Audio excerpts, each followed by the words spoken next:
Po në ora 9 u ndëgju një krismë atje në fund të depos, me gjasë rrymë diçka, edhe filloi zjarri më shpërnda shumë shpejt, që nuk ishte kurrë mundësie me ndalë zjarrin, sepse u shpërnda shumë shpejt.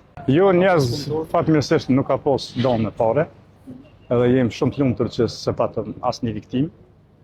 U bënë dëme materiale, për neve nuk qënë shumë peshë. Sa është parapërsisht dëmi që është shkaktuar? Po parapërsisht dhe me thonë, në depo kemi pas malë 15 milion euro. Vetëm malli plus infrastruktura që është prish. Po çdo gjë ka qenë shumë në rregull dhe zjarri fiks ka nërë shumë shpejt, po malli natyrës së tillë nuk mund të shuhet.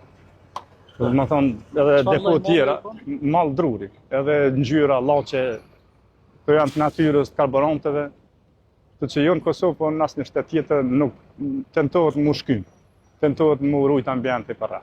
Wallahi, normal se kjo është mundi jam 40 vjeçar, që kum punu natë e ditë për me kriju këtë kompani, edhe do të thotë shumica e pasurisë time është shumë tash, po jam shumë i lumtur që nuk është bërë dëm në njerëz.